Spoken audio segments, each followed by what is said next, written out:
इच्छाएं हैं, मेरे हृदय में जो भौतिक इच्छाएं हैं ये सबको जीरो कर लीजिए। तो ये एक भक्त प्रार्थना करता है। तो प्रहलाद ऐसे प्रस्तुति कर रहे थे, ना ही मांगी देह सुख विद्या धन जान, ना ही मांगी, ना स्वर्ग के जाने का इच्छा है ना, लंबा समय दीर्घ आयु जिएंगे, शरीर में बीमारी नहीं रहेगा, है ना, बुढ़ापा नहीं रहेगा, ये सब का इच्छा जो करता है स्वर्ग जाने के लिए कई सारा यज्ञ ये सब कर्मकांड विधि करके जाने का प्रयास करते, ये भी नहीं चाहिए। और कुछ लोग ऐसे यौगिक शक्ति चाहिए, हवा में उड़ने का, कुछ मैजिक दिखाने का, पब्लिक को अट्रैक्ट करने के लिए, हाँ, ये सब जो है एक भक्त का इच्छा नहीं होता है। ना करी प्रार्थना कोनो विभूतिर लागी, ना मोक्ष भी चाहिए। मोक्ष क्या है, कई लोग सोचते हैं कि मैं भी भगवान के शरीर में जाकर घुस जाऊंगा, मर्ज हो जाऊंगा, भगवान में लीन हो जाऊंगा, मैं भी भगवान बन जाऊंगा, है ना। ये सब इच्छा एक भक्त का नहीं होता है। भक्त जो चाहते हैं बस केवल भक्ति के बदले भक्ति करना है। और ये जब दुख आता है जीवन में, सुख आता है, दुख सुख जो भी बोल रहा है, उस समय ये व्यक्ति यही सोचता है भक्त की मेरा अपने गुण और कर्म के हिसाब से जो जो मुझे सुख दुख जो भी मिल रहा है ये मेरा अपने कर्म का फल स्वरूप है। निज कर्म गुण दोषे जे जे जन्म पाए, मैं जैसे भी जिस स्थिति में भी जन्म लिया हूँ, जिस परिस्थिति में अभी हूँ, वो मेरा पूर्व कर्म और जो अपने क्रिया का जो कर्म का फल स्वरूप अभी मिला है। क्योंकि देखिए इस जन्म में प्रभुपाद उदाहरण देते थे, इस जन्म में भी लोग देख सकते हो कि जो आरंभ में जो लेबर होता है वो आरंभ में लाइफ में उतना अपने कर्म, क्योंकि उसने मेहनत किया हो कि नहीं किया होगा, एजुकेशन नहीं लिया, कुछ नहीं लिया, इसलिए अभी अरे वो अभी लेबरिंग का काम कर रहा है या ये कर रहा है। लेकिन कुछ लोग हैं बचपन में बहुत मेहनत किया, पढ़ाई किया, अभी एक ऑफिस में बैठ के एक साइन मारने से उनको चेक आता है, काफी लंबा बड़ा सैलरी मिलता है। यहाँ पर जो ज्यादा ध्यान देकर पढ़ाई करता है या जो भी कार्य करता है अटेंशन अगर आराम से देता है तो आगे जाकर रिजल्ट अच्छा होता है। तो एग्जैक्टली वैसे ही अभी स्थिति जो हमारा है वो हमारा पूर्व जन्म के कर्म के फल के स्वरूप यह स्थिति है, या इस जन्म में कुछ कर्म का फल का स्वरूप। तो इसलिए निज कर्म गुण दोष, तो दूसरों को दोष नहीं देता एक व्यक्ति, यही सोचता है कि मेरा अपने कर्म का फल स्वरूप है जो भी हो रहा है मेरे जीवन में, है ना। लेकिन जिस भी स्थिति में है भगवान, जन्मे जन्मे जैनो तब नाम गुण गाई, जिस परिस्थिति में अगर हम भगवान का नाम लेते रहेंगे, भगवान का भक्ति करते रहेंगे, पंच पांडव लोग जैसे कैसे कठिनाई में थे फिर भी हम खुश रह पाएंगे, है ना। पांडव लोग जब जंगल भी गए यही सोचे कि ये एक मौका है साधु संतों का संग प्राप्त करने के लिए, है ना। कई सारे अर्जुन कई सारे तपस्या करके कई सारे बड़े बड़े अस्त्र भी ले लिया देवी देवताओं से, इवन शिव जी से भी पशुपात अस्त्र, है ना, जो कि बहुत इम्पोर्टेंट अस्त्र था। तो ऐसे हर एक भक्त जो है हर एक परिस्थिति को ये सोचता है कि भगवान के द्वारा ही क्रिएट किया गया, क्योंकि ऐसे बोला जाता है कि भगवान के बिना इच्छा से एक है ना इवन घास की तिनका भी हिलता नहीं, ठीक है नहीं।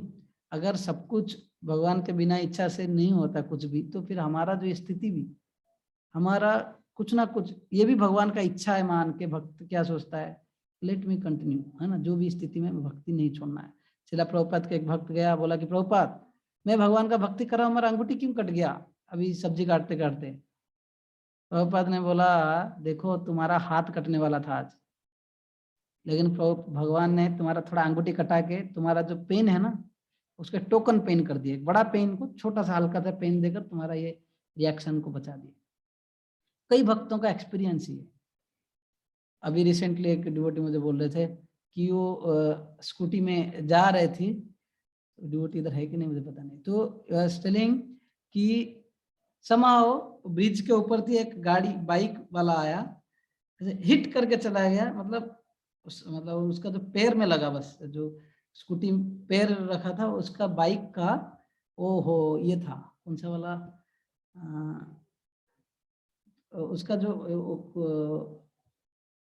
क्या बोलते हैं उसको, बुलेट, बुलेट था वो, बुलेट का ना वो जो सामने थोड़ा एक लोहा टाइप का एक्सपोज होकर रहता है, तो वो पोर्शन इसका पैर में लगी एंकल पे और गाड़ी आगे चला गया, यहाँ तक कि इसका गाड़ी अनबैलेंस भी नहीं हुआ, है ना, और ये गिरे नहीं। पीछे एक ट्रक था और सामने एक माताजी और एक माताजी साइड में चल रही थी।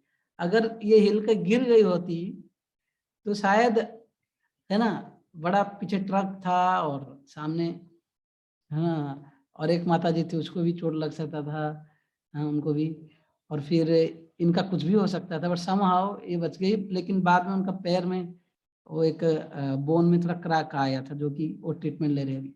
तो कहने का मतलब है कि कभी कभी भगवान जो है ऐसे कुछ बड़ा कष्ट को, बड़ा कुछ रिएक्शन आने ही वाला था, उसका भगवान छोटा सा देकर एक भक्त को जो है ऐसे स्थिति में बचा देते हैं कि आगे भक्ति कर पाए, भक्ति में आगे बढ़ पाए। तो इसलिए हमें जब भी कुछ आता है, सहन वहां पर किया जाता है जहां पर हम भक्ति कर पाए। समहाउ डिफिकल्टीज, है ना, जो भी आ रहा है उसको छोड़ना नहीं है ना, डिफिकल्टीज को सहन करके भक्ति नहीं छोड़ना है। तो इसलिए जन्मे जन्मे जैनो तब, जिस स्थिति में भगवान आप डाल दीजिए मुझे, मैं आपका भक्ति करते रहूं। यही मात्र आशा मम तुम्हार चरणे, एक ही मेरा आशा है कि मैं आपका चरणों में रहूं और अहित की भक्ति हृदय जाग। मेरा हृदय में जो बिना हेतु के जो भक्ति, जैसे प्रहलाद मांग रहे हैं कि मेरे को कुछ एक्सपेक्टेशन नहीं है आपसे कि मुझे धन दौलत ये सब चाहिए, है ना, कुछ नहीं, मैं बिजनेसमैन नहीं हूँ, बस भक्ति के बदले मुझे भक्ति दीजिए और बिना हेतु के भक्ति, वो मेरा हृदय में जागते रहे, दिन भर दिन बढ़ते रहे। जिस प्रकार अभी मेरा विषयों के प्रति अभी जो इच्छा है, विषय जो प्रीति है अच्छा अमार, ये एक भक्त को प्रार्थना करना चाहिए कि जैसे हमें इंद्रिय तृप्ति भोगने को जो इच्छा है, लेफ्ट साइड में फोटो में देख रहा हो, इसी प्रकार भगवान मेरा ये जो इच्छा है अभी, उसको खाली डाइवर्ट करना। हमें इच्छा हो तो मार नहीं सकते। अभी लास्ट श्लोक में जो हम अभी डिस्कशन करेंगे, अभी जो तृतीय अध्याय जो चल रहा है, लास्ट टाइम मैं बोला था कि फाइनली हम प्रकृति के हिसाब से काम करते हैं, लेकिन वो अपने स्वभाव, जब ब्राह्मण क्षत्रिय वैश्य शूद्र, लेकिन कुछ सारा इच्छाएं हैं, अच्छे डिजायर बुरा डिजायर, है ना, बुरे डिजायर्स को हमें कंट्रोल करना, रेगुलेट करना है। तो यहाँ पर बोल रहे कि जो जितना विषय के प्रति, जैसे धन के प्रति, दौलत के प्रति, है ना, ये सारे जो इंद्रिय, अनेक प्रकार के इंद्रिय भोग के, जो शारीरिक सुख के लिए, ये सब जो है जिसके प्रति अभी जो इतना इच्छा है, जो प्रीति है, उसके प्रति जो आसक्ति है, वो आसक्ति हमारा किस तरफ चले जाए कि भगवान के तरफ चले जाए। वही सुबह सुबह, है ना, भगवान का दर्शन करना, भगवान का पूजा करना, भगवान के लिए खाना बनाना, भगवान के लिए ही सब कुछ, दिन रात सोचना, है ना, उनके आनंद के लिए सोचना। क्योंकि जैसे ही हम भगवान से दूर हो जाते हैं, अपने इंद्रिय भोग के लिए कोशिश करते हैं, प्रयास करते हैं, तो हम दुनिया में कष्ट ही पाते रहते हैं। विपदे संपदे तहा थाकुक सम भावे, विपद आएगा, है ना, अच्छा समय आएगा, लेकिन इसमें समान भाव में रहना है। समहाव, जैसे द्रौपदी देखो कितना बड़ा विपद था, हाँ? ये सब में जो है स्थिर रहना है, लेकिन ऐसा नाम के प्रभाव, नाम को हमें छोड़ना नहीं है। ये साइड, राइट साइड में देखिए हरिदास ठाकुर, इतने बड़े महान भक्त थे, ये सामने एक बेस्या आ गई, क्योंकि उनका एक शत्रु, एक ब्राह्मण था, वो सोचा कि मेरा जमींदार था रामचंद्र खान, यही सोच रहा था कि मेरा भक्ति में ये जो मेरा, ये हरिदास ठाकुर इतना फेमस हो रहा है कि नहीं, हरिदास ठाकुर फेमस हो रहा है, इसलिए इसका पतन कराना है। तो बेसिया को भेजी, लेकिन हरिदास ठाकुर बस कंटिन्यूस नाम जप करते रहे और बोले कि आप वेट करो। ये बेसिया का नाम था लक्ष्य, बोले लक्ष्य, तुम वेट करो, जैसे मेरा नाम जो कंप्लीट में जप करता हूँ ना, इसका कंप्लीट कोटा जब कंप्लीट खत्म हो जाएगा, मैं तुम्हारा डिजायर फुलफिल करूंगा। हाँ, तो वेट करते रही। ऐसे 2-3 दिन के बाद उसका हृदय परिवर्तन हो गया हरिनाम सुनते सुनते। तो ऐसे कई सारे स्टोरी है, लेकिन यहाँ पर ये बोला जा रहा है कि ऐसी स्थिति आएगी जीवन में, हमें समान भाव में रहना और भक्ति नहीं छोड़ना है। ओके। पशु पक्षी होए था कि स्वर्ग बन गए, तब भक्ति रहू भक्ति विनोद हृदय। बोले कि मैं पशु शरीर में रहूं या पक्षी शरीर में रहूं, स्वर्ग में रहूं या नर्क में, उसमें मेरे को कोई फर्क नहीं पड़ रहा भगवान, अगर आपका भक्ति मेरा हृदय में है ना, बस यही मेरा एक याचना है, यही मेरा एक प्रार्थना है कि मैं आपका भक्ति करते रहूं। ये बहुत सुंदर भजन है। ऐसे हर एक भजन का काफी डीप मीनिंग है, अगर हम पढ़ते रहेंगे, सुनते रहेंगे, ये हमारे जीवन में। देखो ये वैष्णव जो सॉन्ग भजन है ना, ये एक भक्ति विनोद ठाकुर, उनके हृदय में ये सब कामना वासना नहीं है, लेकिन एक हमारे जीव, जो एक बद्ध जीव, जो हम लोग अभी कंडीशनड है, ये संसार में माया में गिरे हुए हैं, तो हम लोगों को शिक्षा देने के लिए ऐसे भजन से लिखे हमारा मूड में किसी एक भक्त को प्रार्थना करना चाहिए। तो आज जो हम अभी गीता लास्ट टाइम हम पढ़ ही रहे थे, तीसरे अध्याय श्लोक नंबर कितना, कौन बताएगा कहाँ तक हुआ था?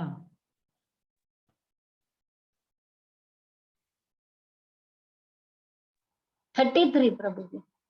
हाँ 33, 34 स्टार्ट कर लिया था। 33, 34। Okay thank you. एक मिनट।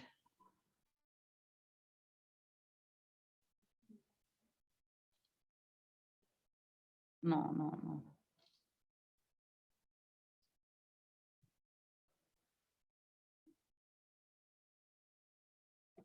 यस। तो हमने यहाँ तक 34 नंबर श्लोक तक पढ़े थे। मैं और पूर्व जो है सेक्शन जो चल रहा था उसका जस्ट मैं कई बार उसको रिपीट कर चुका हूँ, लेकिन मैं अभी उतना रिपीट नहीं करूँगा। तो लास्ट टाइम हमने देखा था कि किस प्रकार भगवान बोल रहे हैं, अगर आप धर्म फॉलो करोगे मेरा ये धर्म, तो आप ये धार्मिक जो पाथ है अगर इसको फॉलो करोगे तो आपका उद्धार हो जाएगा, मतलब आप परफेक्शन मिलेगा आपको। अदरवाइज क्या मिलेगा? इस संसार के बंधन में एक व्यक्ति बन जाएगा, है ना। ट्रांसलेशंस में खाली पढ़ता हूँ आप लोगों के लिए।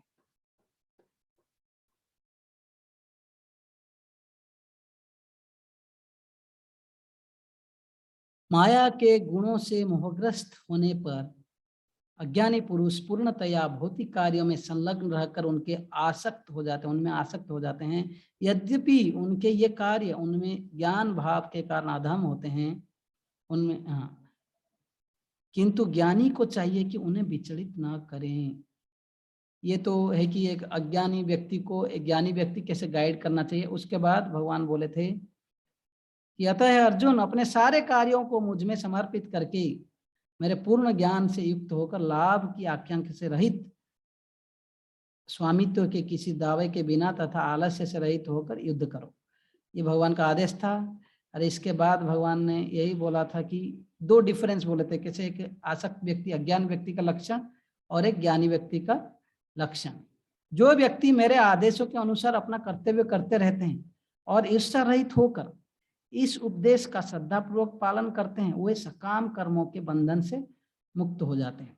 हमने ये बोला था, क्योंकि आदेश पालन करने से, मैं ये भी लास्ट टाइम बोला था, क्यों हम इससे मुक्त होते हैं? क्योंकि हम जब चेष्टा करते हैं भगवान का नियम जो पालन करने के लिए प्रयास करते हैं, उससे यही होता है कि हम भक्ति में धीरे धीरे प्रोग्रेस करते हैं। इसका मतलब ये नहीं कि हम परफेक्टली फॉलो कर पाते हैं, ऑल्दो परफेक्टली फॉलो नहीं भी कर पा रहे हैं, क्योंकि भगवान के बातों पर, भगवान के जो आदर्शों पर, जो सिद्धांत के ऊपर अगर विश्वास है, हम अगर चेष्टा करेंगे उसको वो लेवल तक पहुंचने के लिए, ना कि मैं फॉलो नहीं कर पा रहा हूँ, I am hopeless, I can not follow, so why should I follow, है ना, या मैं नहीं फॉलो कर पाऊँ या मुझे मानना नहीं है, वो बात नहीं। बात है कि इवन इफ मैं फॉलो नहीं कर पा रहा हूँ, प्रभुपाद एक तात्पर्य में लिखे थे, लास्ट टाइम में पढ़ा था कि हाँ,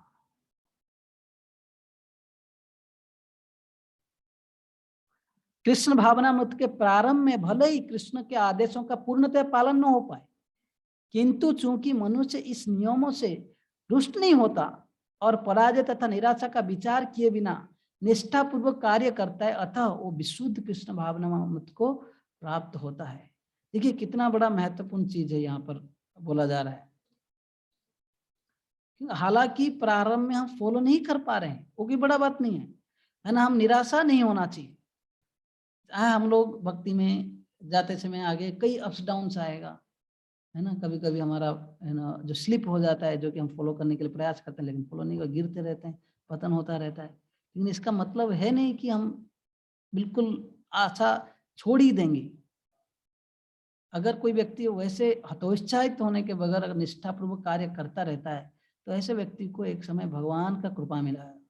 प्रसादे सर्व दुखा नाम हानि अस्य उपजायते, दूसरा अध्याय का ये 2.64 नंबर ऐसे श्लोक में भगवान बोलते हैं कि अगर कोई व्यक्ति, है ना, भगवान का कृपा समावत प्राप्त कर लेता है, उसके जीवन में सारे दुख चला जाता है। और कैसे कृपा प्राप्त होगा?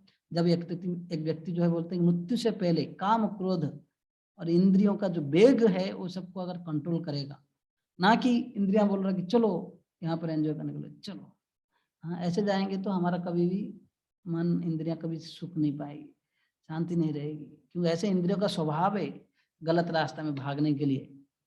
हाँ, इसलिए बुद्धि को स्ट्रांग करना है ना। बुद्धि अगर हमारा स्ट्रांग है, स्पिरिचुअल आध्यात्मिक शास्त्र पढ़ के है ना, ऐसे आध्यात्मिक गुरुओं के वाणी से अपने जीवन को सुधारने के लिए प्रयास करेंगे, फिर मन को थोड़ा नियंत्रण करेंगे, तब जाकर हाँ इंद्रियां जो है इधर उधर नहीं भागेगी। अगर इंद्रियां हमें भाग रहा है, मन तो स्वाभाविक है, वो सबका राजा है, इंद्रियों से जुड़ा हुआ है। हाँ? तो इसलिए हालांकि हम लोग को तकलीफ हो सकता है आरंभ में फॉलो करने में, वो लेवल पे नहीं है, क्योंकि हम जस्ट फॉलो करने के लिए प्रयास कर रहे हैं, उसी को मानते हैं कि इसमें ही मेरा वास्तविक कल्याण है। हाँ, अगर कोई व्यक्ति हॉस्पिटल में गया, मेडिसिन कड़वा है, लेकिन यही मान के चले कि हालांकि मेडिसिन कड़वा है लेकिन लूंगा, प्रयास करके, इसी में ही कल्याण है, और बोलेगा कि मेडिसिन नहीं लूंगा, जो हॉस्पिटल में आपका कल्याण नहीं हो रहा है, हॉस्पिटल में बीमारी ठीक नहीं हो रहा है, आपको क्या लग रहा है हॉस्पिटल के बाहर बीमारी ठीक हो जाएगा? है ना, कभी कभी हमको लगता है कि अरे क्या इतना नियम है इसको में, है ये नहीं हो पाएगा, यहाँ पर मजा नहीं आ रहा है, या इतना बड़ा मैं बन नहीं सकता, चलो जा रहा हूँ मैं। हाँ? तो बाहर जाकर सोचूंगा अभी एंजॉय करता हूँ, ये नहीं हो पाएगा तो छोड़ दो। तो ऐसे सोचने से हमारा कल्याण नहीं होगा। बाहर जाने से अगर सब लोग अगर खुश होते कृष्णा कॉन्शियस के बगैर, तो फिर लोग भाग भाग कर मंदिर क्यों आते हैं, मन की शांति क्यों चाहते हैं? राइट। तो ये श्लोक से कि अगर एक व्यक्ति प्रयास करता है भगवान का आदेशों के हिसाब से जीने के लिए श्रद्धा पूर्वक, बिना द्वेष के, भगवान कई सारे नियम बताते हैं, तो वो सबको अगर बिना द्वेष के श्रद्धा पूर्वक कोशिश करेंगे, धीरे धीरे क्या होगा, हमारे हृदय में कृष्ण जो शुद्ध भावना जागृत हो जाएगा, और हम संसार के बंधन से ऊपर उठ जाएंगे। बंधन मतलब जन्म मृत्यु जरा व्याधि और त्रिताप क्लेश जो है, ये सबसे ऊपर उठेंगे। किंतु जो ईर्ष्या द्वेष ईर्ष्या बस इन उपदेशों की उपेक्षा करते हैं और इनका पालन नहीं करते हैं, उन्हें समस्त ज्ञान से रहित, है ना, भ्रमित तथा सिद्धि का प्रयासों में नष्ट भ्रष्ट समझना चाहिए, उसको जीवन का लक्ष्य प्राप्त नहीं होगा। ज्ञानी पुरुष भी अपनी प्रकृति के अनुसार कार्य करता है, क्योंकि सभी प्राणी तीनों गुणों से प्राप्त अपने प्रकृति का ही अनुसार करते हैं, का ही अनुसरण करते हैं। भला दमन से क्या हो सकता है? रिप्रेशन, निग्रह किन करिष्यति। तो ये श्लोक में मैं आपको बोला था, कई लोग इस श्लोक को काफी मिस इंटरप्रेट करते हैं, गलत तरीके से समझते हैं, ये सोचते हैं कि अरे तुम कुछ भी करो फाइनली तो एक प्रकृति के हिसाब से काम करेगा, तो फिर ये सब control mind, control sense, control, ये सब का क्या चर्चा है? वो जरूर नहीं, बस भोग करो, संभोग से समाधि। हाँ, ये मूर्खता है। यहाँ पे प्रकृति दो चीज है। प्रकृति जो यहाँ पर बोला जा रहा है, इसका मतलब है हमारा जन्मगत जो गुण और कर्म जो मिला है, कोई ब्राह्मण क्षत्रिय वैश्य शूद्र का ये जो स्वभाव, उसके बारे में बोला जा रहा है, वो प्रकृति के बारे में बोला जा रहा है, ना कि काम क्रोध लोभ मद माश्चर्य, ये जो है बुरे डिजायर्स हैं, रॉन्ग डिजायर्स, या इनको बोलते हैं वासना है, मन की जो वासना है, काम क्रोध लोभ आदि, ये वासना है। और एक प्रकृति, प्रकृति मतलब जो अपना स्वभाव से, कोई देखोगे कई लोग जो है इंटेलेक्चुअल है, कई लोग शास्त्रिक हैं, है ना, कई लोग स्वभाव से कि एडमिनिस्ट्रेटिव लीडर क्षत्रिय स्वभाव का है, जैसे ध्रुव महाराज, ऐसे ऐसे अनेक अनेक भक्त हैं। तो ऐसे, और कुछ लोग स्वभाव से बिजनेस माइंडेड, कहीं पे मारवाड़ी लोग कहीं पे भी जाएंगे वहीं पे पैसा कमा लेंगे, है ना। बोलते गुज्जू लोग जो हैं, गुजराती लोग बॉम्बे में पूरा फैले हुए हैं, जितने बड़े बड़े बिजनेसमैन लोग, उनका स्वभाव में ब्लड में ही है पैसा काउंट करना। कहीं पे जाएंगे वो, कहीं पे बैठ जाएंगे तो बोले हाँ ये इतने में है, ये इतना में होता है, तो सोचेगा वैसे, हाँ राइट। लेकिन एक भक्त जो ब्राह्मणिकल मेंटालिटी का, कहीं पे भी जाएगा सोचेगा ये सोसाइटी में प्रचार करते तो बहुत अच्छा होता है, यहाँ पे बहुत लोग बहुत रिसेप्टिव है, ये है वो है। तो स्वभाव के हिसाब से एक व्यक्ति ब्राह्मण क्षत्रिय वैश्य शूद्र है ना। तो इसी का बात बोला जा रहा है, व्यक्ति स्वभाव के हिसाब से काम करेगा, लेकिन हर एक व्यक्ति को जो रॉन्ग डिजायर्स है, बुरे डिजायर्स को क्या करना पड़ेगा, कंट्रोल करना पड़ेगा, काम क्रोध लोभ आदि। और स्पेशली आज के जो श्लोकों में भगवान स्पेशली बोलेंगे कि काम क्रोध को विजय प्राप्त करना चाहिए, काम स्पेशली काम। प्रत्येक इंद्रिय तथा उसके विषय से संबंधित राग द्वेष को व्यवस्थित करने के नियम होते हैं। अभी देखिए तुरंत उस श्लोक में बोला गया प्रकृति को, एक व्यक्ति अपने प्रकृति के हिसाब से काम कर रहा है, लेकिन यहाँ पर भगवान तुरंत बोल रहे अगले श्लोक में कि देखो विषय और विषय भोग जो इंद्रिय वस्तु है हर एक का नियम है, अटैचमेंट और डिटैचमेंट, ये मतलब हेट्रेड का। इसलिए व्यक्ति को ऐसे राग और द्वेष के वशीभूत नहीं होना चाहिए, क्योंकि ये आत्म साक्षात्कार के मार्ग में अवरोधक है। इंद्रियों को कंट्रोल करने के लिए, इंद्रियों भोग के साथ है ना, इंद्रियां, इंद्रिय सुख और इंद्रिय वस्तु दोनों जब साथ में आ जाते हैं, मतलब एंजॉयमेंट का रूल्स रेगुलेशंस होता है बोल के भगवान बोल रहे हैं। अरे अगर पहला श्लोक में बोल रहे हैं कि प्रकृति के हिसाब से काम करता है, फिर यहाँ पर क्यों बोल रहे हैं रूल्स रेगुलेशंस होना चाहिए? इसका मतलब पहला जो श्लोक में भगवान बोल रहे हैं कि प्रकृति मतलब जो ब्राह्मण क्षत्रिय वैश्य शूद्र उस स्वभाव के हिसाब से एक व्यक्ति काम करता है, लेकिन हर एक व्यक्ति को क्या करना है, राग और द्वेष है ना, ये जो इसके व्यवस्था कुछ नियम है, लेकिन इसके कंट्रोल में नहीं आना है। सेंस एंजॉयमेंट का भी कुछ नियम है। जैसे प्रभुपाद तात्पर्य में बोलते हैं कि एक पुरुष जो है ना, अपने स्त्री के साथ छोड़कर किसी के साथ संबंध नहीं होना चाहिए। ये धार्मिक नियम है ना। धर्म अभिरुद्ध भूतेषु कामोस्मि भरतर्षभ। गीता में भगवान बोलते हैं कि अगर कोई धर्म के हिसाब से, धर्म अविरुद्ध, धर्म के विरुद्ध नहीं होकर, अविरुद्ध होकर अगर कोई कामोस्मि, काम कार्य में लग जाता है, मतलब अपने के विवाह संस्कार में जुड़ जाता है, ये क्या भगवान बोलते हैं, वो मैं हूं, है ना, वो कोई रॉन्ग नहीं है, गलती नहीं है। तो ये धर्म है, ये नियम है, लेकिन इसका मतलब है कि वो रेगुलेटेड, जो क्या बोलते हैं, रेगुलेटेड एंजॉयमेंट, सेंस ग्रेटिफिकेशन, एक लाइसेंस मिला है उसमें। लेकिन इसमें भी एक व्यक्ति अभी लग सकता है ना, अगर मैं रेगुलेटेडली एंजॉय करूंगा तो मेरा काम वासना पूरा कम हो जाएगा। लेकिन ऐसे देखा गया है, प्रभुपाद तात्पर्य में लिखते हैं, ऐसे देखा गया कि स्वाभाविक ऐसे नहीं होता है। कई लोग फिर भी अपने घर में संतोष नहीं है अपने, है ना, एक पत्नी के बगैर वो कई सारे दूसरों के साथ भी संपर्क रखता है, राइट। और प्रभुपाद वहां पे बोलते हैं जिस प्रकार अच्छे रोड है, रॉयल रोड है, ऐसे राजमार्ग में भी कभी कभी एक्सीडेंट होता है। राजमार्ग है इसका मतलब ये नहीं कि कभी एक्सीडेंट नहीं होता है। इसलिए ज्यादा इंद्रिय तृप्ति के ऊपर ज्यादा भरोसा मत करो, या रेगुलेशन है, मैं रेगुलेशन को खाली फॉलो करने से जो मेरा पतन नहीं होगा, ऐसा कोई गारंटी नहीं है।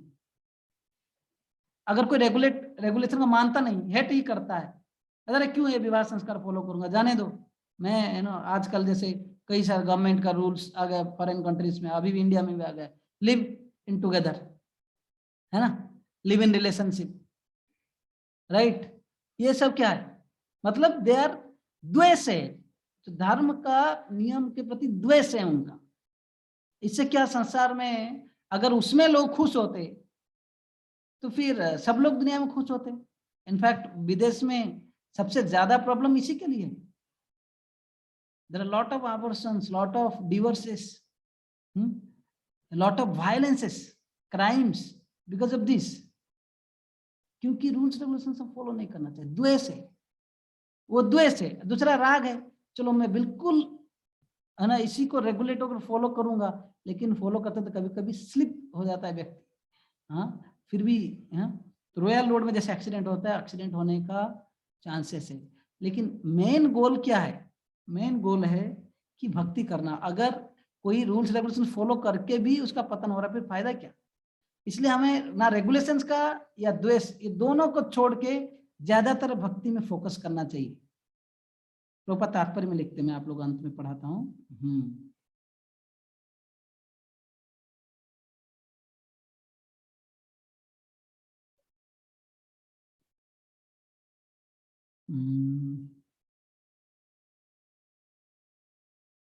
अतः नियमित इंद्रिय भोग के बावजूद भी च्युत होने की हर संभावना बनी रहती है।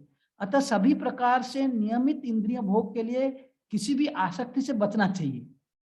लेकिन कृष्ण भावना मत ऐसा है कि इसके प्रति आसक्ति से या सदैव कृष्ण के प्रेम भक्ति में कार्य करते रहने से सभी प्रकार की इंद्रिय कार्यों से विरक्ति हो जाती है। अतः मनुष्य को चाहिए कि वो किसी भी अवस्था में कृष्ण भावनामृत से विरक्त होने की चेष्टा न करे। समस्त प्रकार की इंद्रिय आसक्ति से विरक्त का उद्देश्य अंततः कृष्ण भावनामृत के पद पर आसीन होना है।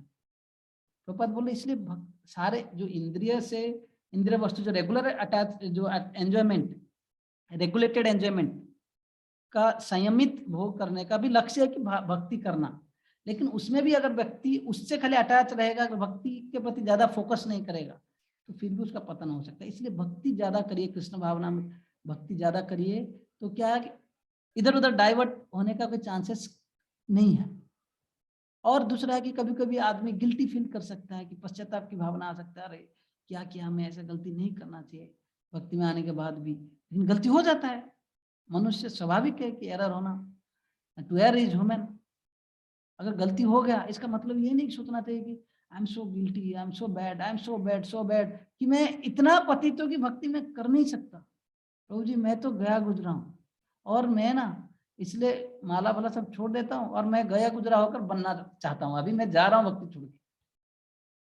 तो इसको भी एक क्या बोलते हैं ना, ये भी एक क्या बोलते हैं ना सेंटिमेंटलिज्म है, ये भी एक प्रलोभन है माया का। टेम्पटेशन मतलब क्या है? टेम्पटेशन या प्रलोभन का अर्थ है कि ऐसा जो चीजें हमें भगवान से दूर ले लेता है। ऐसे हमारा मन में अनेक प्रकार के वासना है, कार्य है जो कि भगवान से दूर ले रहा है। अभी भक्ति में जुड़ा है, थोड़ा गलती कर दिया, थोड़ा ये जो भी गलती किया, गलती का पश्चाताप होना चाहिए, लेकिन पश्चाताप इतना भी नहीं करना चाहिए जिससे कि ये भी भगवान से मैं दूर ले लिया कि मैं इतना पतित हूँ, मैं इतना पापी हूँ, प्रभु जी नहीं होगा मेरे से भक्ति, मैं जा रहा हूँ। तो ये भी एक वास्तविक भगवान, ये एक जो क्या बोलते हैं टेम्पटेशन है, ये एक प्रलोभन है। माया कैसे कैसे हमें ट्रिक करके हमारा भक्ति से हमें दूर ले ही लेती है। हाँ, तो इसलिए समहाउ हमारा फोकस भक्ति में ये होना चाहिए कि मैं कितना नाम जप कर रहा हूँ, कितना श्रवण कर रहा हूँ, कितना शास्त्र पढ़ रहा हूँ, कितना मैं साधु संग कर रहा हूँ, कितना भगवान का दर्शन कर रहा हूँ। ये सब चीजों को बढ़ाना चाहिए, ना कि मैं क्या गलती किया उसके ऊपर सेल्फ सेंटर होकर ज्यादा सोचना चाहिए। सोचना नहीं चाहिए कि मैं ये नहीं है ना, मैं ऐसा नहीं हूँ, ऐसा हूँ, ऐसा मैं बेकार आदमी हूँ, ये हूँ वो हूँ, ये गलती कर दिया, ये गलती कर दिया, ये गलती कर दिया। यही सोचने के बदले क्या करो, ज्यादा नाम जप करिए, ज्यादा भक्ति करिए, है ना, ज्यादा स्पिरिचुअल डोज बढ़ाइए। तो ये होना चाहिए। प्रभुपाद यही मीनिंग है लास्ट में जो बोलने का। देखो ये सारे श्लोक जो बहुत महत्वपूर्ण श्लोक है, जो कि आगे एक बहुत बड़ा पॉइंट को लाएगा कि हमें काम के ऊपर विजय प्राप्ति करना है, क्योंकि ये काम जो है एक व्यक्ति को भगवान से बहुत दूर रखती है, सबसे इटरनल एनिमी है। तो यहाँ पर भगवान बोल रहे हैं अपने नियत कर्मों का दोषपूर्ण ढंग से संपन्न करना भी अन्य के कर्मों की भली भांति करने से श्रेयस करें। मतलब कि बोलते अपना कर्म अगर हम इम्परफेक्टली भी करें चलेगा, लेकिन दूसरों के कर्म का अगर हम ले लेंगे, दूसरे स्वभाव का कर्म को, तो वो अच्छा नहीं हमारे लिए। स्वीय कर्मों को करते हुए मरना पराये कर्मों में प्रवृत्त होने की अपेक्षा श्रेष्ठतर है, क्योंकि अन्य किसी के मार्ग का अनुसरण भयावह होता है। स्वधर्म निधनम श्रेयम परधर्म भयावह। अपने स्वधर्म करिए, अपने जो मैं बोला कि ब्राह्मण क्षत्रिय वैश्य शूद्र के हिसाब से एक व्यक्ति अपने धर्म के हिसाब स्वभाव के हिसाब से कर्म करता है। कोई अगर अर्जुन को यहाँ बोल रहे कि भाई तुम क्षत्रिय हो, तुम संन्यास लेना क्यों चाहते हो, है ना, तुम अपना धर्म करो। ब्राह्मण अपना धर्म करेगा, वैश्य अपना धर्म करेगा, शूद्र अपना धर्म करेगा। अपने अपने स्वभाव से धर्म करो। अगर कोई ब्राह्मण बोलेगा कि नहीं मैं क्षत्रिय जैसे काम करूंगा, अरे क्षत्रिय लोग नो ब्लड देखना और ब्लड के साथ खेलना उनको कुछ मतलब डर नहीं लगता। ब्राह्मण एक बार ब्लड देखेगा तुरंत सेंसलेस हो जाएगा। राइट। तो अभी आपका स्वभाव के हिसाब से आप काम करो। अब ब्राह्मण को बोलोगे कि आपको क्षत्रिय को बोलोगे आपको बिल्कुल सहनशील होना चाहिए, ऐसे संभव नहीं है। क्षत्रियों को अपमान मृत्यु के बराबर है। देखो ध्रुव महाराज छोटा बालक था, मम्मी ने वो जो स्टेप मदर सौतेली माँ ने बोली कि तुमको अगर पिताजी को गोद में चलना है मेरे गर्भ से जन्म लेना है। बिल्कुल तुरंत इतना बड़ा उनको लगा कि ऐसे ऐसे कैसे बात बोल दे, वज्र जैसे लगा उनको। सोचे कि मुझे ऐसे राज्य प्राप्त करना है, तुरंत रोने लगे, उनका जो ओठ लाल हो गया, आंखें लाल हो गया, ऐसे बिल्कुल गुस्से होकर, है ना, मम्मी के पास रोते रोते गई और बोले कि मुझे ना ऐसे एक राज्य चाहिए कि मेरा पिताजी का पिताजी, है ना, दादाजी से भी बड़ा राज्य चाहिए। उनका पिताजी जो उत्तानपाद थे, उनका पिताजी मनु, और मनु के पिताजी ब्रह्मा, ब्रह्मा से भी बड़ा राज्य चाहिए, ध्रुव लोक अभी भी है। और माता ने बोली कि जाओ बेटा जाओ, भगवान ही दे सकते हैं, भगवान के बगैर हर कोई मदद नहीं कर सकता। तो ये बोलते क्षत्रिय स्वभाव, हाँ, तो सहन नहीं कर सकता। तो अर्जुन को बोले तुम क्षत्रिय ब्राह्मण बन के अगर भीख मांगने जाओगे, कोई अगर भिक्षा नहीं देगा तुरंत खड्ग निकालोगे, बोलोगे हाँ मेरा बात नहीं मानोगे, तो फिर फायदा क्या होगा। इसलिए अपने धर्म के हिसाब से कर्म करो। अभी जो है प्रश्न जो अर्जुन पूछ रहे हैं, ये हम सब लोगों के लिए सबसे महत्वपूर्ण चीज है ना। अगर ऐसे जो अर्जुन ने अभी, भगवान ने जो 34वें नंबर श्लोक में बोला कि रेगुलेट अटैचमेंट, जो जो इंद्रिय तृप्ति, जो इसका ज्यादा द्वेष नहीं करना चाहिए या ज्यादा इसे आसक्त नहीं होना चाहिए, इसके रूल्स रेगुलेशंस के ऊपर मतलब कि बस में नहीं आना चाहिए। तो अर्जुन इसलिए सोच के कि यही पूछ रहे हैं कि ऐसे क्यों होता है कि हमारा इंद्रिय भोग की लालसा इतना स्ट्रांग क्यों है, ऐसे क्या है जो कि हमें कुछ ऐसे कार्य में नियोजित कर देता है नहीं चाहने पर। अर्जुन उवाच अथ केन प्रयुक्तयम् पापं चरति पुरुष अनिच्छन्नपि वार्ष्णेय बलाद् इव नियोजितः। पढ़िए ट्रांसलेशन कोई फटाफट।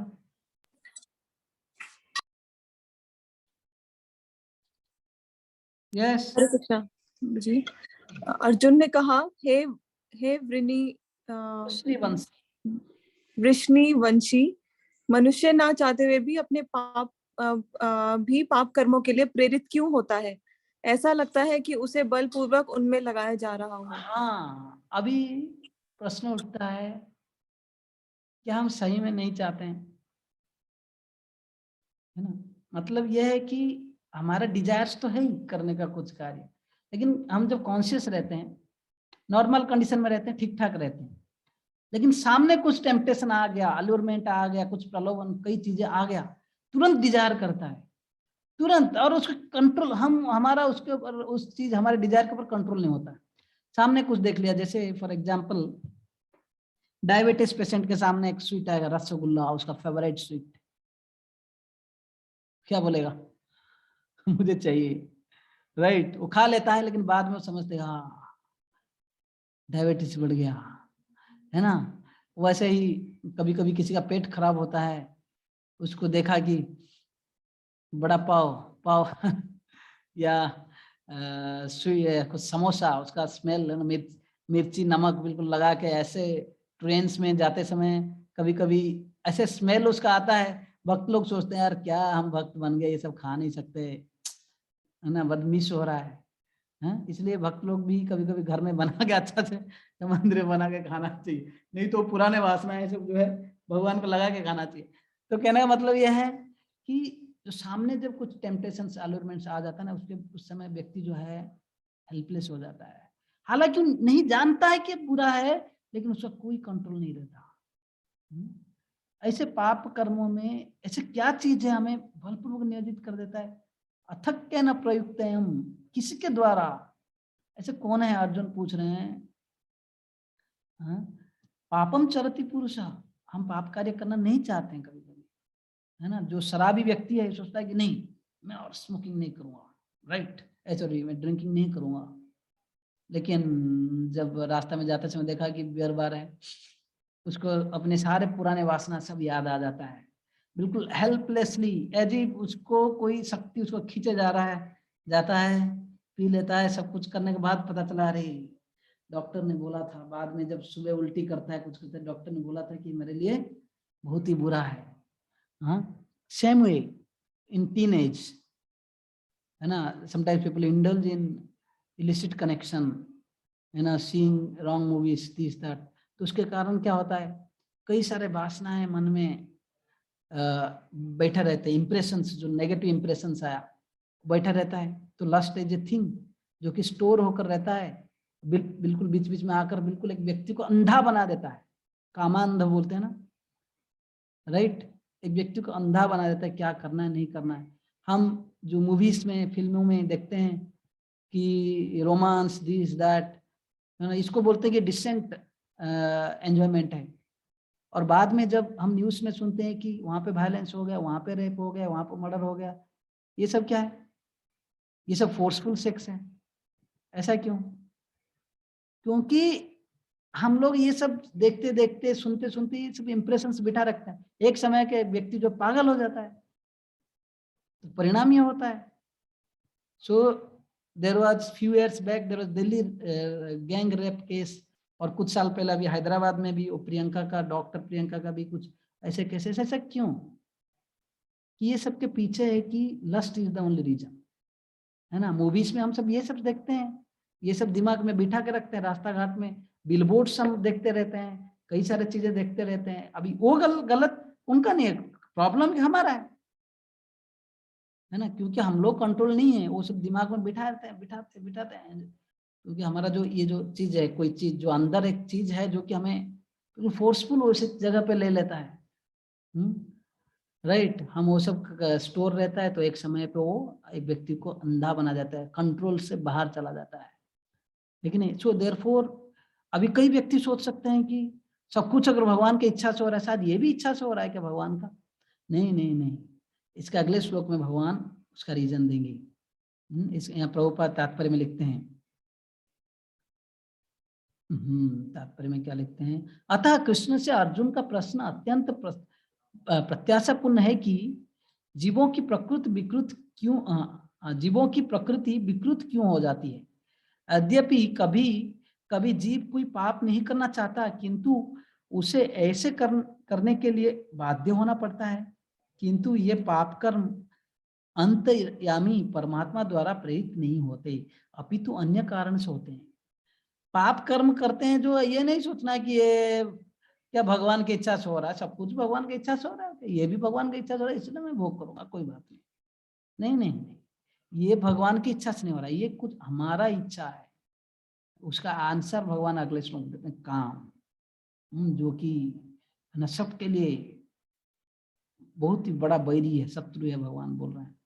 तो मैं ये बोल रहा हूँ, ये जो पिछले श्लोक में कि लस्ट जो चीज है बहुत ही खतरनाक चीज है, जो कि आगे भगवान इसका आंसर देंगे। ये लस्ट के कारण, काम वासना के कारण एक व्यक्ति कष्ट पाता है, पाप करता है। लेकिन पाप करने का जो प्रवृत्ति है ना, हम हर एक का अंदर बैठा हुआ है, जो कि बलपूर्वक हमें गलत कार्य में लगा देता है ना। तो इसलिए मनुष्य को चाहिए कि अर्जुन ने बोला कि मनुष्य न चाहते हुए भी पाप कर्म के लिए प्रेरित क्यों होता है?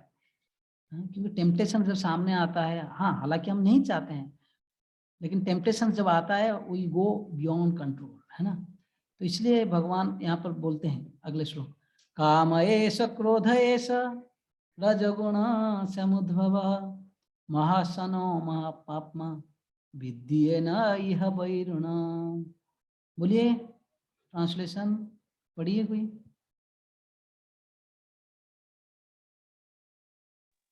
हरे कृष्णा प्रभु जी। यस मनीष, पढ़िए। श्री भगवान ने कहा, है अर्जुन, इसका कारण रजोगुण के संपर्क से उत्पन्न काम है, जो बाद में क्रोध का रूप धारण करता है और जो इस संसार का सर्वभक्षी पापी शत्रु है। तात्पर्य पढ़ना है प्रभु जी? नहीं, यहाँ पर बोल रहे कि सर्वभक्षी मतलब ऑल डिवोरिंग एनिमी, एक व्यक्ति को जैसे कोई खा लेता है ऐसे पापी, है ना। ये सबसे बड़ा शत्रु है ये काम। ये जो हमारा अर्जुन जो पिछले प्रश्न में पूछा था कि ऐसे क्या चीज है जो कि हमें फोर्सफुल ऐसे पाप में कार्य में लगा देता है। भगवान ये बोले काम। और काम क्या है कि जो डिजायर से, काम का सिंपल अर्थ है कि विषय वासना, विषयों को भोगने की इच्छा, आत्मेंद्रिय प्रीति वांछा तारे बोली काम, कृष्णेन्द्रिय प्रीति इच्छा धरे प्रेम नाम। ये चैतन्य चैतामृत में बोला गया कि आत्म इंद्रिय, अपने इंद्रियों को भोगने के लिए जो इच्छा है, जो वासनाएं हैं, उसको बोलते हैं काम। आत्मेंद्रिय प्रीति इच्छा, जो कि अपने इंद्रिय को सुख के लिए, प्रीति का जो इच्छा है उसको बोलते हैं काम। लेकिन कृष्ण इंद्रिय प्रीति वांछा, जो कृष्ण भगवान कृष्ण का इंद्रियों का सुख के लिए जो भी हम कार्य करते हैं, धरे प्रेम नाम, उसको प्रेम बोला जाता है। ये काम और प्रेम में अंतर है। मतलब जब भगवान के इंद्रिय सुख, यानी जैसे भगवान को हम सुबह सुबह उठते हैं, उनको नहलाते हैं, उनको कपड़ा पहनाते हैं, उनको आराम फूल चढ़ाते हैं, उनको वर्शिप करते हैं, दिन में 6 बार भोग लगाते हैं जैसे हमारे मंदिरों में, तो ऐसे जो कार्य जो भगवान का सुख के लिए जो भी करते हैं उसको प्रेम बोलते हैं। इसको छोड़कर अगर जो भी कार्य हम सोचते हैं भगवान के नियमों के विरुद्ध, भगवान जो नहीं चाहते हैं, जिससे भगवान खुश नहीं होंगे, वो सारे जो है काम है। इसका मतलब हर मोमेंट में हम अपने आप को एनालाइज कर सकते हैं कि मैं अभी काम वासना में हूँ अपने, या मैं भगवान के सेवा में हूँ, काम प्रेम में हूँ। तो यहाँ पर बोला जा रहा है कि ऐसे ये जो काम है, ये रजोगुण, पैशन, मतलब व्यक्ति को डिजायर जो है ना बहुत स्ट्रांग होता है। रजोगुण का स्वभाव है कि तृष्णा, मतलब कुछ कर दिखाऊंगा, और आकर्षण जो है, एक है कि बहुत स्ट्रांग डिजायर है दूसरों कुछ बड़ा करने की, और जो आकर्षण है स्पेशली ग्रॉस फॉर्म है पुरुष स्त्री जो आकर्षण। लेकिन इसका सटल फॉर्म मतलब क्या है कि सूक्ष्म रूप में विषय वासना को बोलते हैं काम।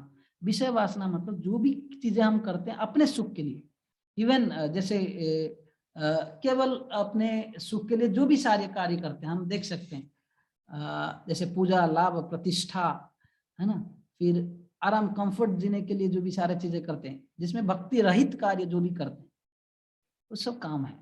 तो इसलिए बोलते हैं कि ये जो है काम क्यों होता है कि रजोगुण से प्रभावित होता है। लेकिन जब काम पूरा नहीं होता है ना, एक व्यक्ति को तो बहुत गुस्सा करता है, हाँ मेरे में बाधक है, तो फिर उसके ऊपर गुस्सा होता है, किसी के ऊपर भी, है ना, तो क्रोध आ जाता है। तो पहले रजोगुण फिर तमोगुण, जब व्यक्ति क्रोध में आ जाता है तो कुछ भी कर लेता है ना। इसका कई उदाहरण है, कई उदाहरण है। लेकिन नहीं, रावण देखिए, रावण जो है पहले जब ये कौन क्या नाम था उसका, शूर्पणखा शूर्पणखा एक बड़ा उदाहरण है इसके लिए। शूर्पणखा पहले जंगल में घूम रही थी खाने की लालसा में, तो उसको मांस खाने को इच्छा था, कुछ भी राक्षसी थी। और जैसे राम लक्ष्मण को देखी, उसका जो खाने का जो लालसा, भोजन का लालसा, जैसे भगवान देखे कि इतना सुंदर है, तुरंत उसका काम वासना में परिवर्तित हो गई और हो गया, और वो ये सोचने लगी कि मैं इसको अभी शादी करूंगा, राम को। हाँ, तो राम को शादी करने के लिए अगर प्रपोज किया, जब लक्ष्मण ने उसका नाक काट दिया, बहुत गुस्सा हुई वो। तो जाकर अपने जो भाई खरदूषण, इन लोग को बोला, फिर उनको भी जब मार दिए 14,000 सैनिक के साथ, तो फिर बाद में रावण के पास जाते हैं। रावण के पास जाकर ये शूर्पणखा जाकर बोलती है कि, है ना, राम जो है, एक्चुअली मैं गया था, रावण, ये सीता जो है राम के पास इतना सुंदर है, इससे सुंदर कोई हो नहीं सकता, मैं गया था, है ना। पहले तो जाकर रावण को बोला कि मेरे को ऐसे ऐसे किए, तो रावण ने ध्यान नहीं दिया, क्योंकि रावण को ऑलरेडी जो मरीच है ना बोला था कि राम का शक्ति तुमको पता नहीं है, तुम उसको कुछ नहीं कर सकते, तो इसलिए उसके साथ कभी लड़ना नहीं। हाँ, तो उसको पता था, इसलिए रावण जो है चुप रहा। लेकिन बाद में शूर्पणखा ने क्या की, बोले कि रावण तुमको पता नहीं, ये जो सीता, रावण राम के पास जो सीता है ना, सीता जो है इतना सुंदर है, फिर उसका शारीरिक वर्णना करने लगी, ऐसी है वैसी है वैसे है ना, शारीरिक सौंदर्य पूरा बिल्कुल वर्णन किया। तो रावण के मन में इतना काम वासना जागृत हो गया, है ना, और भूल गया और उसको कि ये, है ना, कि इतना राम इतना शक्तिशाली है, ये वो सब भूल गया। अभी उसका आकर फिर गलत तरीके से चुरा के लिया, सीता हरण किया, है ना, रावण। तो ये काम का जो है संकेत है, बिल्कुल लस्ट का रिप्रेजेंटेटिव है, बिल्कुल प्रेजेंट करता है। और ऐसे आजकल मीडिया डिपार्टमेंट्स भी वैसे ही काम करते हैं। ये शूर्पणखा एडवर्टाइजमेंट डिपार्टमेंट है, क्योंकि देखो शूर्पणखा आई थी किसके लिए, खाने के लिए, खाने के बदले देखा राम को, तुरंत सोचा कि मैं शादी कर लूंगा। जब वहां पे लक्ष्मण ने नाक काट दिया, रावण के पास गया, अभी रावण जो है पहले तो ध्यान नहीं रहता, लेकिन रावण जब सीता के बारे में सुनी तो सोचा कि अभी मैं सीता को लेकर आऊंगा, तो उसके लिए लड़ने के लिए अपना वंश परंपरा सब मारने के लिए तैयार था। वो खुद अपने वंश का जो बिल्कुल डिस्ट्रक्शन के लिए भी वो पीछे नहीं हटा। तो इसी प्रकार मीडिया डिपार्टमेंट हमें प्रॉमिस करता है कि ऐसे दिखाता है कि देखो ये एडवर्टाइजमेंट, ये सामान ले लो, वो सामान ले लो, ऐसी ये हमारा बहुत शुभ चिंतक है, बहुत सारा एडवर्टाइज करते हैं, हमको दिखाते हैं कि कुछ हमारे जैसे शुभ चिंतक है कि नहीं। लेकिन उनका लक्ष्य क्या होता है, मेन लक्ष्य क्या होता है, बिजनेस, पैसा कमाना। जैसे शूर्पणखा का जो गोल था कि अगर रावण जो है अगर राम को मार दिया तो अच्छा बात है, अगर रावण मर गया खुद, क्योंकि रावण जो है पहले रावण, इसके काफी डीप स्टोरी है, पीछे स्टोरी है कि इसका पति जो है ना, शूर्पणखा का जो पति को भी रावण ने ही मारा था किसी तरीके से, ठीक है। तो उसका काफी अलग स्टोरी है। तो यही सोच रही थी अगर रावण राम को मारेगा, मेरा शत्रु को मार देगा, क्योंकि मेरे को ऑलरेडी नाक काटे हैं, शत्रु को मारा। अगर रावण को मारा, इसका मतलब क्या है कि मेरा पति का जो शत्रु है रावण, तो इसका ये भी मारा जाएगा। तो काफी रॉन्ग मोटिव है, लेकिन बाहर से दिखा रहे कि पुतना क्यों, मैं शुभचिंतक हूं, तुम्हारे लिए ही तो मैं एक पत्नी ढूंढने के लिए गया था, और सीता से सुंदर और कौन हो सकता है तुम्हारे लिए जैसे मैच। तो ऐसे एडवर्टाइजिंग इंडस्ट्री से हमें प्रॉमिस करता है कि देखो ये कार रहा है तुम्हारे लिए, इतना फैसिलिटीज है। देखो ये मैं हाथ में ये क्या बोलते हैं ना, स्मार्ट वॉच आजकल बोलते हैं, ये 2,500-3 हजार होता है आजकल। अगर मैं 250-300 रुपया, 500 रुपया, 700 रुपया का भी सिंपल घड़ी पहन सकता था। चलो मैं खरीदा नहीं हूँ, हम लोग को समाव डोनेशन बुक डिस्ट्रीब्यूशन के बाद प्राइज में दिए हैं, लेकिन ये घड़ी में कुछ स्पेशल इतने सारे जो चीजें हैं ना, इसमें मीडिया प्लेयर है, उसमें हार्ट रेट दिखा रहा है, ऑक्सीजन का दिखा रहा है, वॉक कितने स्टेप वॉकिंग किया उसको दिखा रहा है। ये जरूरी है घड़ी में ये सब? आप लोग कितना लोग बोल सकते हो कि, और मुझे नहीं लग रहा है कि मुझे घड़ी में, मैं खाली टाइम देखता हूँ, हार्डली कभी मैं देखता हूँ कि कितना स्टेप वॉकिंग किया, कितना मेरा ब्लड प्रेशर है, कितना ये है, कभी मैं हार्डली। लेकिन इतना प्रॉमिस किया और दिमाग को हमारा इतना मोहित कर लिया कि सब लोग ये घड़ी खरीदते हैं, सब लोग। क्यों? शूर्पणखा इंडस्ट्रीज है ना। तो ऐसे ही काम वासना जो है, ये जो पैशन है हमारा एंजॉय करने का, उसको मॉडर्न जो एडवर्टाइजमेंट डिपार्टमेंट्स और एंड मीडिया, एडवर्टाइजमेंट और मीडिया जो सोशल मीडिया क्या दिखाता है, आप अगर पेन एक खरीदते हो, एडवर्टाइजमेंट में एक लड़की का फोटो होता है। आप लोग कई माताएं हैं, आप लोग लॉजिकली सोचिए, ये पेन के साथ ये जो कुछ फैंसी ड्रेस में आधा आधी पहन के खड़ी है, उसका क्या संपर्क है?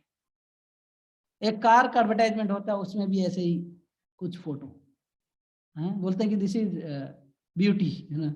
समहाउ ये लोग जो है, पहले जमाने में जो एडवर्टाइजमेंट होता था ना, प्रोडक्ट के ऊपर फोकस होता था 50 साल पहले, है ना। जो प्रोडक्ट बेचा जाएगा उसका क्वालिटीज बोलते थे। अभी क्या हो रहा है, लोग जो है इमोशन के साथ खेलते हैं। वो जो साइकोलॉजिस्ट उन्होंने देखा कि more than product, if you touch people's psychology, है ना, उनका इमोशन के साथ खेलोगे, दे विल परचेज। तो इसलिए हर एक चीज पे ऐसे ही कुछ प्रलोभन दिखाने के लिए कुछ चीजें होता है। तो इसलिए चलो ये टॉपिक से थोड़ा मैं बाहर चला गया, but whole idea is lust is such a all devouring enemy, कि एक व्यक्ति का बड़ा शत्रु है। हम नहीं चाहने पर भी ये जो है हमें पापमय कार्य में लगा देता है। अगर वो हमें जो हमारा इच्छाओं को पूर्ण करने में लगा देता है, अगर हम उसको पूरा नहीं कर पाते हैं, तुरंत उसमें गुस्सा आ जाता है, क्रोध आ जाता है। वास्तविक हम सब भगवान से प्रेम करते थे, प्रभुपाद तात्पर्य में लिखते हैं, है ना। इन आध्यात्मिक जगत में देखो हर चीज भगवान से आया हुआ है, जन्मादि अस्य अतः, मतलब कि अगर भगवान में ये चीज है नहीं, हम में कैसे आ सकता? सब कुछ का सोर्स है भगवान। लेकिन जो आदि रस है आध्यात्मिक जगत में, वो है ना, वो जो आदि रस या काम जो है, यहाँ का दुनिया का जैसे काम नहीं है, वो अलग है ना। बोलते हैं कि राधा कृष्णा लक्ष्मी नारायण संपर्क, वो ऐसा काम नहीं है, क्योंकि जब तक हम काम वासना से पूरा नहीं हो सकते, मतलब फ्री नहीं हो सकते, तब तक आध्यात्मिक जगत जा नहीं सकते। सोचिए लॉजिकली, अगर हम काम वासना से मुक्त नहीं होंगे आध्यात्मिक जगत में, जा नहीं सकते, फिर आध्यात्मिक जगत में कैसे पाप हो सकता है, ऐसे काम वासना कैसे हो सकता है, कभी है नहीं। हाँ, और ऐसे शास्त्रों में बोला कि ब्रह्मा जी जब देखे हम लोगों को देखे कि पहले तो ब्रह्मा जी ने इसके भागवत में आता है कि वो 5 चीजें देते हैं जिससे कि व्यक्ति ये दुनिया में रहने के लिए उसको चाहिए, है ना। तो ये सारे सब इच्छाएं वो देते हैं, ऐसे 5 चीजें, एग्जैक्टली डिटेल्स उसका है, मैं बाद में बताऊंगा। और इनफैक्ट ऐसे बोला जाता है कि आरंभ में ब्रह्मा जी ने केवल पुरुष को सृष्टि किया था। आप लोग बिलीव नहीं करोगे, एक श्लोक है भागवतम में, मैं दिखा सकता हूँ अगले बार। तो देखिए कि ये लोग कुछ काम नहीं कर रहे हैं, आराम से बैठे हुए हैं, बिल्कुल, है ना। तो ब्रह्मा जी से सृष्टि कैसे होगा? तो ब्रह्मा जी ने जानबूझकर फिर उन्होंने स्त्री का शरीर बनाया ताकि सृष्टि बढ़े। तो कहने का मतलब यह है कि अगर हम लोगों का कुछ डिजायर नहीं होगा, मतलब just we can remain alone, है ना, खाली सब लोग पुरुष ही होते या खाली स्त्री एक कैटेगरी होता तो इतना प्रॉब्लम नहीं होता जितना हो रहा अभी, है कि नहीं। इनफैक्ट प्रभुपाद एक बार जा रहे थे मॉर्निंग वॉक में अमेरिका में, तो बड़े बड़े स्काई स्क्रैपर बिल्डिंग्स देखे, बोला कि दिस इज लस्ट ओनली। तो इसमें क्या होता है, कितना भगवान का भक्ति के लिए कोई कोशिश कर रहा है। जैसे मैं बोला कि आत्मेंद्र कृतिवांछा तारे बोली कहाँ, कृष्ण, है ना। तो हर कोई अपने सुख के लिए लगा हुआ है, इसलिए this is last only, Prabhupada ने बोला। हाँ, तो दैट्स हाउ, है ना। तो हालांकि हम लोग सब भगवान के सेवक है, भगवान के प्रति प्रेम था, लेकिन वो प्रेम की भावना जब काम की भावना में बदल गया, अपने इंद्रिय सुख की इच्छा जब हम कर लिए, तो ये दुनिया में आ जाते हैं। जब जीवात्मा, पढ़िए कोई यहाँ से,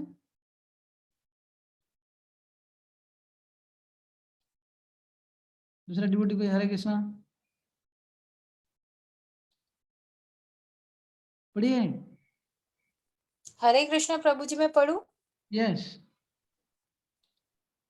जब जीवात्मा भौतिक सृष्टि के संपर्क में आता है तो उसका शाश्वत कृष्ण प्रेम रजोगुण की संगति से काम में परिणत हो जाता है, अथवा दूसरे शब्दों में ईश्वर प्रेम का भाव काम में उसी तरह बदल जाता है जिस तरह इमली के संसर्ग में दूध दही में बदल जाता है। और जब काम की संतुष्टि नहीं होती तो यह क्रोध में परिणत हो जाता है। क्रोध मोह में, और मोह इस संसार में निरंतर बना रहता है।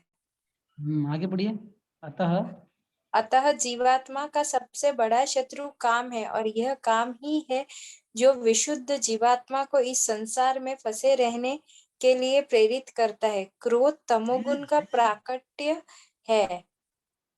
ये गुण अपने आप को क्रोध तथा अन्य रूपों में प्रकट करते हैं। अतः यदि रहने तथा कार्य करने की विधियों द्वारा रजोगुण को तमोगुण में न गिरने देकर सतोगुण तक ऊपर उठाया जाए तो मनुष्य, आपने कहाँ चला गया, मनुष्य को क्रोध में पतित होने से आध्यात्मिक आसक्ति के द्वारा बचाया जा सकता है। अपने नित्य, अतः नहीं, सुनिए, अतः यदि रहने तथा कार्य करने के विधियों द्वारा रजोगुण से तमोगुण, मतलब कि पहले हम भगवान का सेवा में थे, समाओ ये रजोगुण के कारण इसके जब संगत में आते हैं, हमारा जो प्रेम, जो भगवान का सेवा का इच्छा जो है, अपने इंद्रिय भोग का इच्छा हो जाता है। मुझे लास्ट टाइम बोला था ना, इच्छा द्वेष समुत्थेन, जब हम इच्छा करते हैं भोग करने की, why only lord, why not me, तो हम इस दुनिया में आ जाते हैं एंजॉय करने के लिए, ये रजोगुण में हम काम वासना में आ जाते हैं।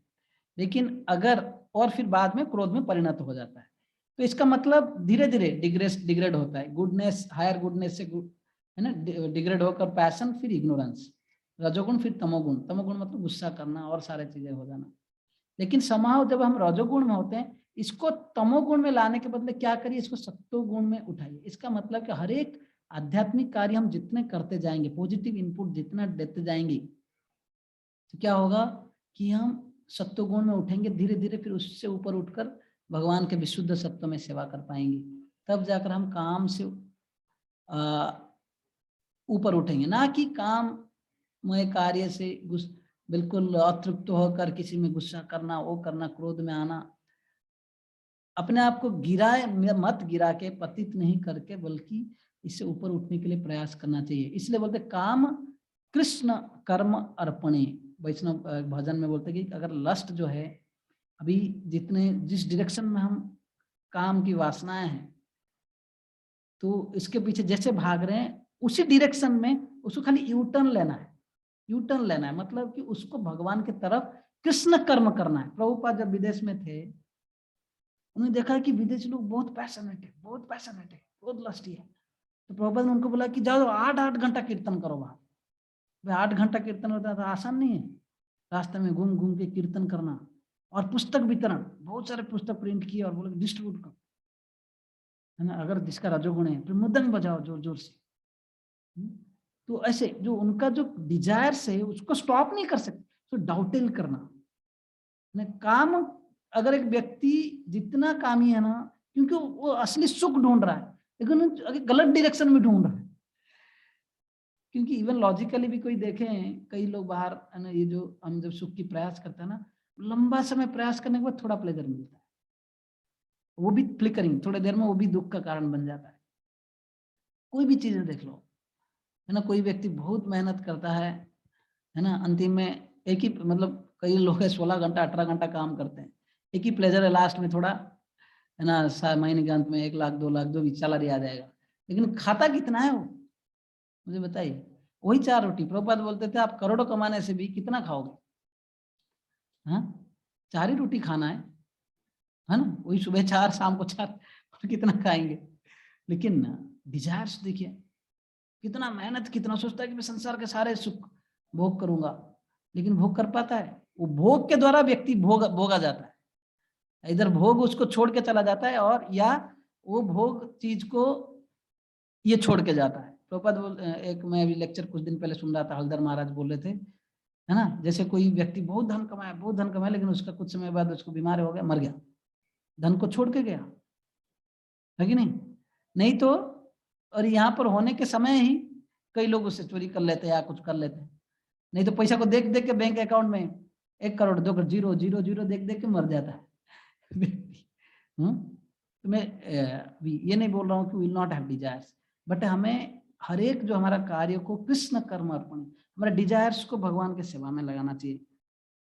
अगर वैसे नहीं करेंगे, प्रभुपाद बोलते थे कि एंगेज थॉरली इन कृष्णा सर्विस, 24 आवर्स अगर एंगेज रहेंगे तब जाकर इससे उठेंगे। और स्पेशली ये तो ब्रह्मचारी के लिए स्पेशली स्ट्रांगली रिकमेंडेड है कि फुल्ली हार्ड वर्क करना चाहिए। और जो गृहस्थ है फिर उनके लिए क्या है, उनके लिए कि they should produce Krishna conscious children. ऐसा नहीं कि कुछ भी प्रभुपाद तात्पर्य में लिखते कुत्ते बिल्ली की तरह बच्चे पैदा मत करो, है ना। इनफैक्ट प्रभुपाद बोलते थे कि स्पेशली जो गर्भधान संस्कार करना चाहिए, 40-50 माला करना चाहिए, जो कृष्णा कॉन्शियस भक्त चाहते हैं अपने घर में आने के लिए। इसलिए आज इस्कॉन में सबसे बड़ा समस्या है कि बच्चे भक्त नहीं बनते, पिता माता भक्त है, बच्चे भक्त नहीं बनते। क्योंकि हमने अगर भगवान के भक्त चाहते हैं, क्योंकि अच्छे जिसका मन का इच्छा के हिसाब से, है ना, जिस समय हम क्या बोलते हैं, जो पुरुष स्त्री जब साथ में आते हैं, आपका उनके इच्छा के जो मन में जैसे वासनाएं होते हैं उसी हिसाब से एक आत्मा आता है। इसलिए पहले जमाने में ना राजा लोग भी अलग अलग रहते थे, राजा का क्वार्टर रानी का क्वार्टर अलग रहते थे, और जिस दिन वो साथ में आएंगे उस दिन बहुत पूजा विधि होता था। ये पहले जमाना ट्रेडिशन है, आजकल तो काफी मुश्किल है, लेकिन फिर भी भक्त लोगों को काफी प्रयास करें। प्रभुपाद बोलते थे कम से कम 50 माला जप करो, बोलते थे प्रभुपाद, अगर आपको कोई भक्त बच्चा चाहिए तो उस दिन। तो ये सारे कई सारे डिटेल्स हैं, लेकिन मैं लास्ट में तात्पर्य का प्रभुपाद बोलते हैं नहीं,